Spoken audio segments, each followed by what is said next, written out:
ताज्या बातम्यांसाठी ABP माझाला subscribe करा आणि बेल आयकॉन प्रेस करा। आंतरराष्ट्रीय योग दिनानिमित्तानं पंतप्रधान नरेंद्र मोदी यांनी काही वेळापूर्वीच देशाला संबोधित केलं आहे।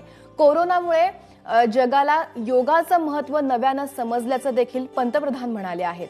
तर याच दिनाचं औचित्य साधत हरिद्वारच्या पतंजली योगपीठामध्ये मोठा उत्साह साजरा करण्यात येतो आणि त्याचीच थेट दृश्य आता सध्या आपण पाहतोय। योग से हमारा स्ट्रक्चर और हमारा कैरेक्टर दोनों ही अच्छे हो जाते हैं। फिर दूसरी ओर से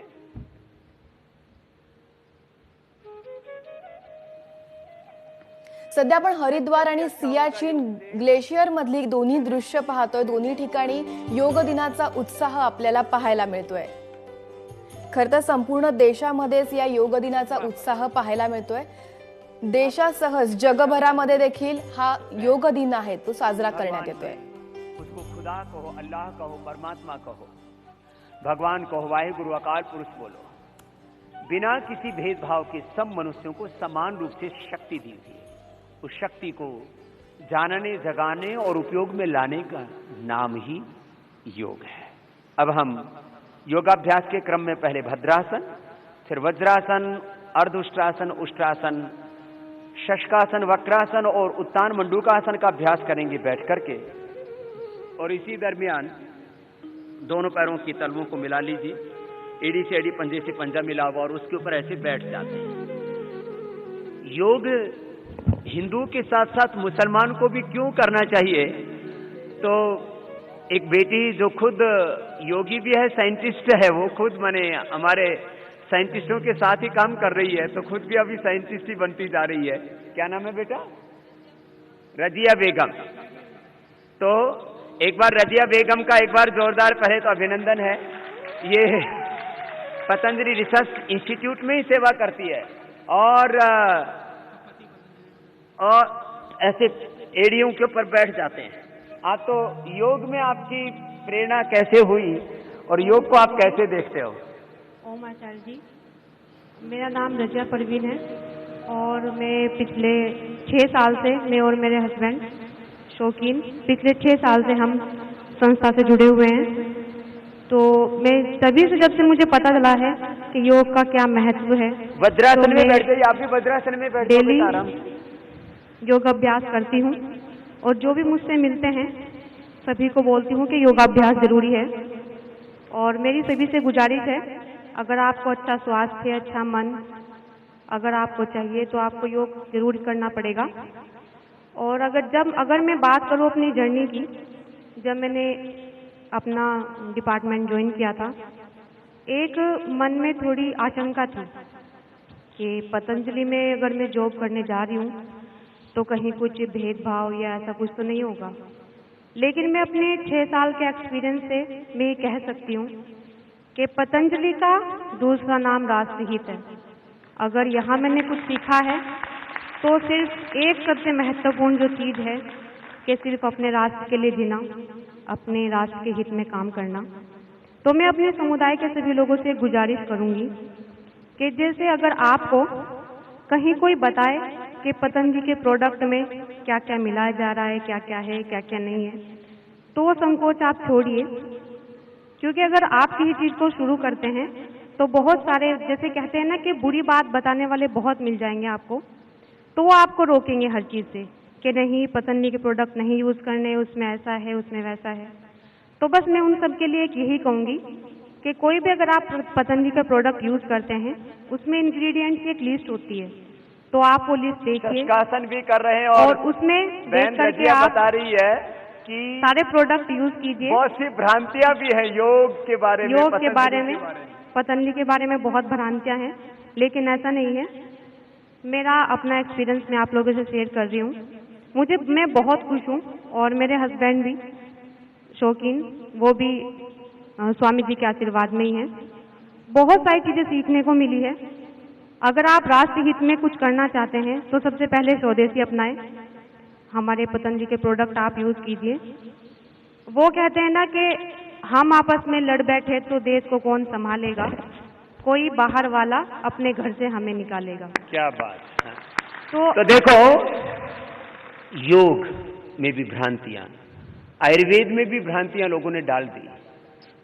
हमें आत्मनिर्भर बनना है तो आज सब संकल्प लें कि हम योग्य व्रती बनेंगे और स्वदेशी व्रती बनेंगे और चाइना सहित सभी एमएनसीज का बहिष्कार करेंगे तो हम आरोग्य की दृष्टि से भी स्वावलंबी आत्मनिर्भर बनेंगे और इस राष्ट्र को आर्थिक दृष्टि से भी आत्मनिर्भर बना पाएंगे।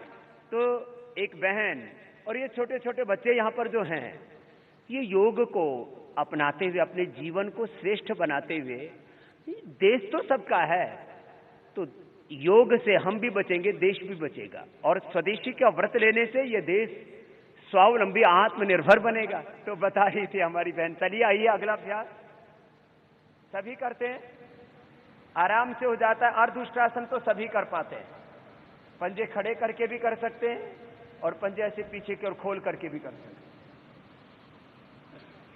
अर्धउष्ट्रासन तो सभी कर पाते हैं। योग प्रोटोकॉल में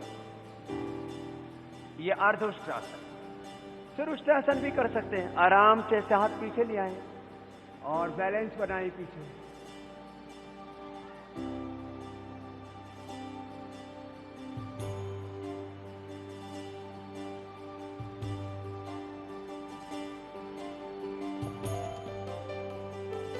और इसको आराम से कर सकते हैं। वापस आ जाए। अब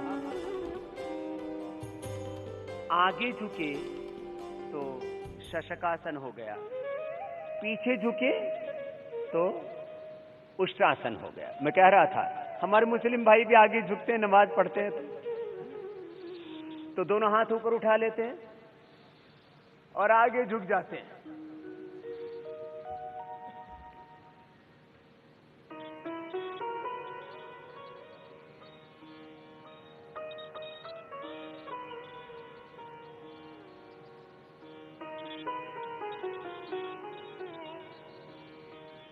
हाथों को ऊपर उठा लेते हैं। नमाज में भी योग होता है, सब प्रार्थनाओं में प्रार्थना भी तो योग है। फिर पैरों को सामने खोल लेते हैं, वक्रासन, दाहिना पैर मोड़ेंगे। ये योगा प्रोटोकॉल के बैठ के करने वाले अभ्यास हैं। फिर उल्टे लेट के करेंगे, फिर सीधे लेट करके करेंगे। कुल 21 आसन हो जाते हैं। आज पूरा देश योग कर रहा है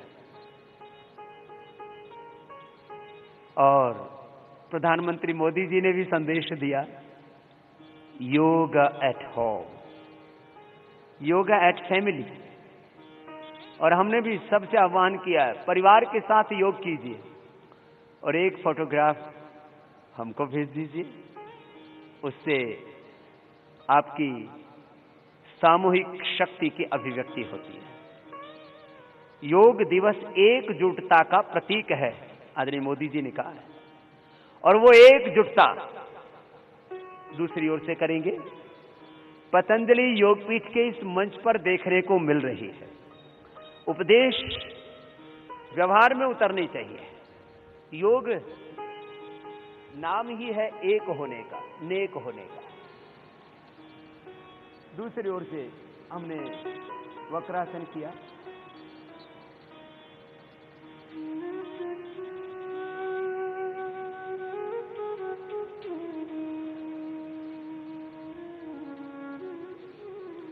और फिर वापस वज्रासन में बैठ गए और पैरों को थोड़ा सामने से खोल दिया। दाएं हाथ को उठाया, पीछे बाएं हाथ के कंधे के ऊपर ले गए, पीछे की ओर से कंधे के पीछे पीठ के ऊपर, और बाएं हाथ को उठाया, कंधे के पीछे पीठ की ओर ऐसे लेकर के गए और दोनों हाथ ऊपर ऐसे। उत्तान मंडूकासन। कितना सरल सहज है यह अभ्यास।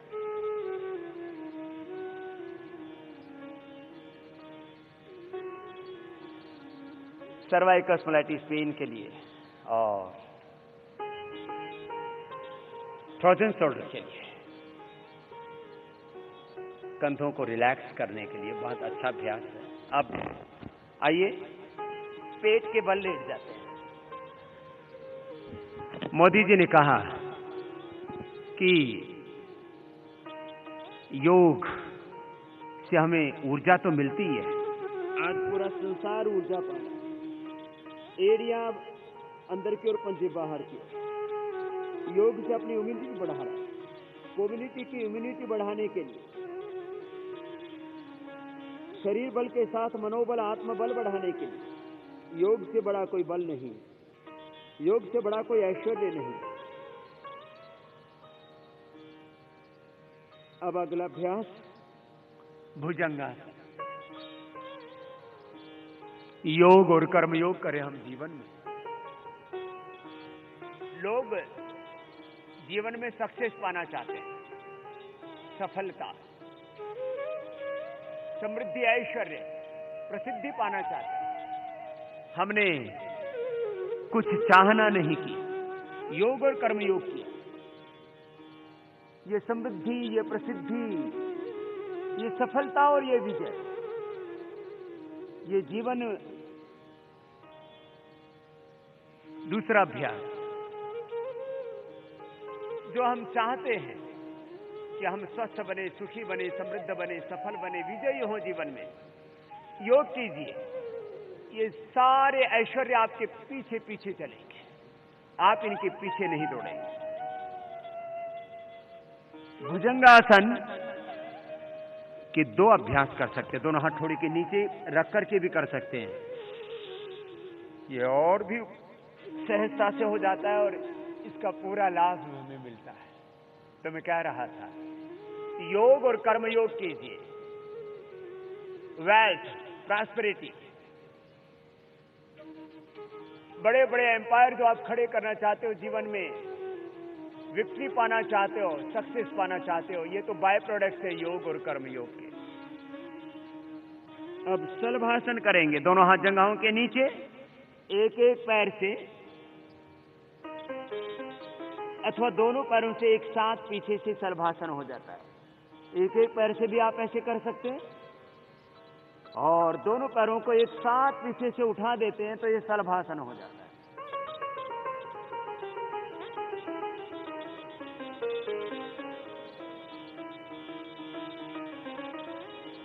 संपूर्ण आरोग्य के लिए अब सीधे लेट जाते हैं और सीधे लेट करके दोनों पैर मोड़ लेते हैं और टखने के पास से पैरों को पकड़ लेते हैं और बीच से उठा देते हैं।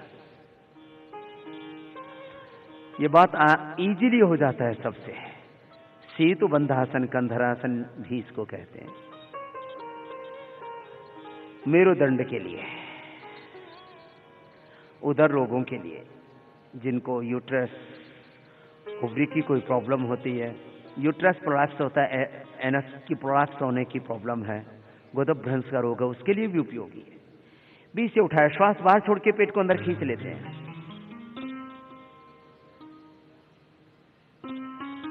फिर वापस आ जाते हैं। ये सहजता से किए जाने वाले आसन हैं। फिर से उठा देंगे ऊपर,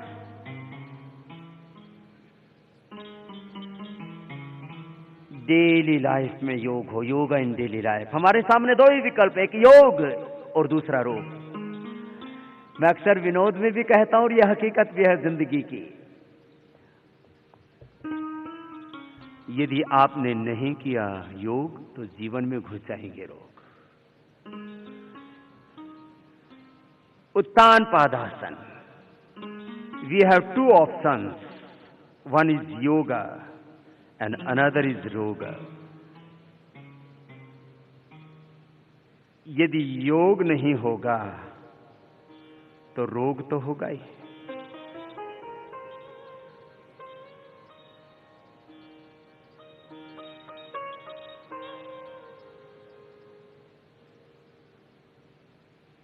उत्तान पादासन पेट के लिए, मधुमेह के लिए और शरीर, इंद्रिय, मन की संतुलन के लिए, स्ट्रक्चरल बैलेंस के लिए। अर्धहलासन, पैरों को ऊपर उठाते हैं और घुटने सीधे, पंजे तने हुए और धीरे धीरे नीचे ले आते हैं। धीरे धीरे नीचे, घुटने सीधे, पंजे तने हुए। यह अभ्यास अर्धहलासन का, ये भी हमें आरोग्य देता है, भार को कम करता है। फिर से कर लेंगे ऐसे इसको 5-10 बार से प्रारंभ करके हम 25, 50, 100 बार तक कराते हैं। मधुमेह है, पेट की रोग और स्ट्रक्चरल दैहिक संतुलन के लिए बहुत ही उपयोगी है। अब पवन मुक्त आसन कर लेते हैं।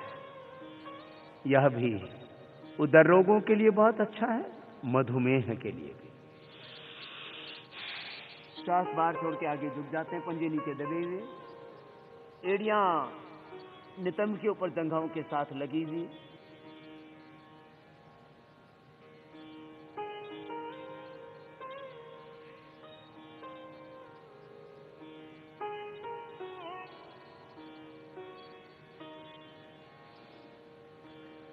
फिर पैर सीधे कर देते हैं और सब आसनों के बाद में थोड़ा सा शवासन भी करते हैं। शवासन में पूरे शरीर को